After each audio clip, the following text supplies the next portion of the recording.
Salut à tous, ravi de vous retrouver sur la bande d'arrêt d'urgence donc de l'autoroute RJ 124. Alors on n'avait pas vraiment prévu de se retrouver là, mais notre petite voiture nous a fait une panne d'essence inattendue. Alors qu'on essayait de tester un petit peu la réserve pour voir combien de kilomètres on peut utiliser, ça nous sera bien utile dans la jungle. Et donc... Juju a refusé de faire le plein pour se dire jusqu'où ça allait aller. On le sait. Voilà, maintenant on le sait, on a donc une réserve de 50 km, ce qui n'est pas beaucoup. Et on va donc pas avoir trop le choix, il va falloir appeler la police. RJ 124, km 42. La police n'ayant pas répondu, on n'a pas eu d'autre choix que d'appeler les pompiers. On attend toujours le résultat.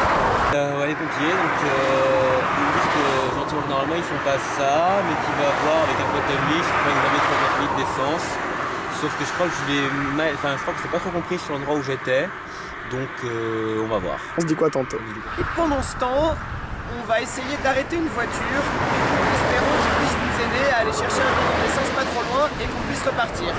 Et donc on attend assez désespérément que soit les pompiers, soit quelqu'un de sympa vienne nous dépanner. Et alors regardez, de l'autre côté de la route, à l'instant, la dépanneuse. Alors que va-t-elle faire? Regardez-moi ça. On va essayer de faire un demi-tour directement sur l'autoroute magnifique. Elle se retrouve donc derrière nous et on va voir ce que ça donne tout de suite. On se retrouve. Greg me dit que la dépanneuse qui vient de nous secourir... En fait, elle était juste là par hasard, c'est top. Quand ils passaient en sens inverse, ils se sont vus une voiture arrêtée, ils sont venus jeter un œil.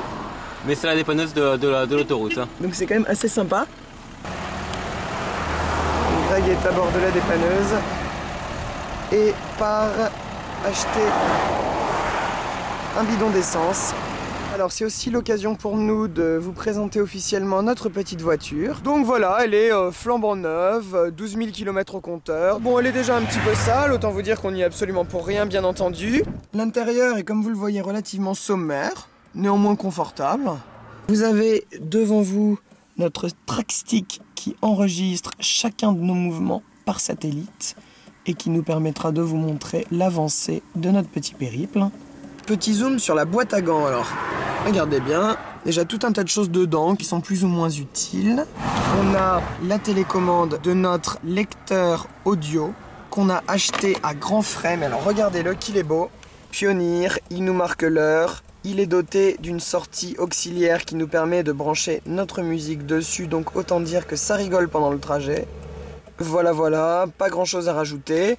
Le levier de vitesse, alors qui s'apparente plus à un levier de vitesse de Renault que de Peugeot. C'est toujours intéressant à noter. Bon, le frein à main, rien de spécial. Et alors derrière, on ose à peine vous montrer. Je pense que ça fera l'objet d'une prochaine vidéo. On a donc mis toutes nos affaires pour dormir, notamment cette formidable bassine. Et puis là, ensuite, le coffre. Voilà, comme de juste.